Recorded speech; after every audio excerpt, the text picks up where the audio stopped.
Hello, I'm Bob Ross. I'd like to welcome you to the first episode of The Joy of Makeup. If this is your first time joining us here today, allow me to extend a personal invitation to break out your foundation and eyeliner and join us in creating a new look with every episode. Today we're going to be creating a fun, going out punk rock look on our canvas. Note our canvas has hooded eyes and wears glasses, so we will be keeping that in mind when creating our look. Today we will be running all our brands and colors across the screen that we used during the episode. Of course, not all these colors will apply to your beautiful tones and just to the canvas we're working on. Every canvas is special in all different colors, so use whatever is comfortable for you. Let's get started. Today we'll be using PUR's Correcting Primer. It preps, it perfects. That's what it says on the little bottle anyways. We'll be using this to help everything stay pristine on our canvas, keep from making up from going into the pores. Now we're going to put a little titanium... Oh, see, look at me there. Thinking back to my roots. We'll be using PUR's Bare It All foundation in light of our canvas's fair complexion. Foundation is exactly what its name implies. We'll be creating the foundation of our look. It's important to cover and spread as even as you can. You can do this with a damp sponge or a thick round brush. No wrong answers there, whatever you're comfortable with. It's good to go below your face to smooth foundation with your neck color. No reason to look like a party clown when you're a delicate prince or princess. Unless you want to be a clown, but I do recommend another video for that, my friend. We'll be doing some very simple shapes with our concealer to help lighten and conceal extra red spots on our canvas that would come through the foundation. And a little heart here, just for fun. Next, we'll use our sponge to spread it out evenly, and the heart will also be blurred into the canvas. It'll still be there though, love in her mind. That's what I'd like to believe. I don't know about you lovely people out there, but I do enjoy baking. Whether that be cookies or makeup, baking is the best. Baking helps lighten dark areas in our skin, particularly this canvas wears thick glasses. The baking will help her makeup shine past the shadows from the frames. While we bake, let's take a few minutes and do the brows. We want to make every second count. I think the canvas today needs a little light amount of our bold brown palette. She already has lovely brows, so we don't want to make her look too bold. Enough to fill in the gaps. There we go. They shine through. We'll highlight around the brows a little bit.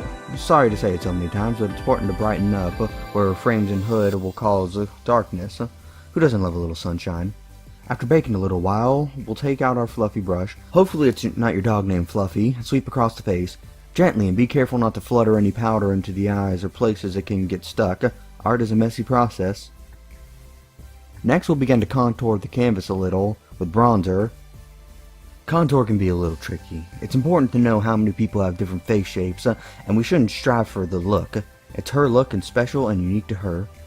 Don't leave it too muddy. Blend out the contour unless you're going for a dramatic look.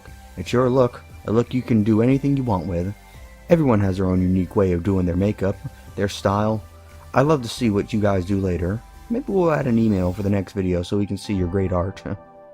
Now we've taken a lot of color out of the canvas. Let's get some back in. We'll slightly add in some blush from Tarte's Seduce color, add in some vibrancy to the cheeks. Another extra little thing is highlighting powder. I love this little shine we're going to add here. Jeffrey is a swell person and we are using his Peach Goddess to have some fun shimmer. It's like making a happy little cloud on the canvas's cheekbones. Similar to how you set a painting or a charcoal drawing, we're going to spray on here with our PUR setting spray. Fun little trick I've picked up is to use a fan to dry the face while the spray sets. It helps make things faster, and heck, isn't it a little fun to play with our beautiful fan? After we dry, it's time to do the eyes. We'll start by setting our primer on the lids. The primer will help keep our eyeshadow from making its own happy little brushes off at the end of the eye and smearing. With hooded eyes, the eyeshadow can easily disappear, so we have to recreate the canvas's creases. We'll be using shades from the Blood Sugar palette from our fine artist Jeffree Star again. Pat down the eyes with a nice transition shade if you'd like, something as a nice base. I'm using Sugarcane as a base, and going in with a small fluffy brush to spread it out evenly. Next, I'll be using the Cherry Soda shade, one of my favorite sodas by the way, but that's a little secret between you and me. Take your time to find your crease, and don't be afraid to start with eye makeup first before foundation, in case you want to be a little extra cautious. I believe in happy accidents, but I know that might not be the same for everyone. Following up Cherry Soda, we'll be using Extraction to darken her crease. Some of the names on the palettes make me laugh. The dentistry theme is so much fun. You think you call it a blood sugar because after having so much sugar it followed by blood from a teeth cleaning in the dentist's office? What a scary thought. Be sure to keep your teeth clean, guys. I want you all to be safe. We're gonna pat in some happy little clouds under the brows with the glucose shade. I'm kidding, of course. No clouds for this piece today, but feel free to get abstract and show it off. Abstract makeup is so creative. I'd love to see your looks. Now, my favorite part is cutting the crease. You've seen me use a palette knife to cut across, but this is different. It's a trick I like to do with concealer. It becomes very bright, a nice dramatic effect for the canvas when she blinks. Take your time, don't rush. Let the concealer dry as well. We'll soften up the strong lines slightly with a bit of candy floss. That's British for cotton candy, did you know? I have a hankering for sweets right now. A little bit more extraction going into the new crease we created. It's really coming together now, isn't it? The shades are really lovely and creating dimension on the canvas. Grabbing cherry soda to shade around the edge and under the eye. Really beautiful shade here. It almost creates an undead vibe for me. Hopefully no one is shocked by my fondness for necromancy. Otherwise, I wouldn't be here to spend time with all you lovely folks. Buffer out the shadow underneath. Blurring helps it fade in more. With the extraction shade taking point at the edge of the crease, we're going to put the shade sweetener in the eye corner. Really going to brighten up that inner corner and shine light where there is darkness. With that, our eyeshadow look is complete. Time to put the finishing touches on our art today. We're going to go in with a Tarte liquid eyeliner, man-eater, and give some definition to the eyelid.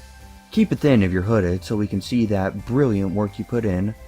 Help dry with that fan we used earlier, or your own hand to blow some air there. And finally, the last piece. Going in with the Rocket Express mascara. What a fun name to say. We're going to darken up the eyelashes. You can use extended eyelashes if you like. I'm going to keep it simple with this canvas today and use the natural ones. They already have long, thick ones, so there's no need to add more. The eye look is done. I really love how this came together. Thank you for going on this journey with me. Let's send our canvas off with a finished look, shall we? The lips. Our canvas has very full and defined lips, so we're going to help keep in the lines with this lip liner. Now doggone it, but it seems I lost the name on this one. I do hope you will forgive me. Any lip pencil should just about do of what you already used though, if any. If not, no worries. I apologize if I come off as biased about my products, but we do have another Jeffree Star product here. Rose Madder is a lovely nude pink color, and it just really works with the eyeshadow color. I couldn't resist adding it to the artwork we're making today. And with that, our final setting spray and fan it dry. There. Wow. What art we've made today. Gonna grab my signature red color and sign this little rascal. It's been an honor presenting this look today, and I'm so happy you're with me. I'll add some standstill photos of the product and brushes with you today, and of our canvas after the look is over. Please leave a comment below of what you'd like to see next. I am hoping we can get different canvases on our show so we can explore art, beauty, and unique personality each canvas holds. Thank you again and happy creating. God bless or happy blessing to you, my friend.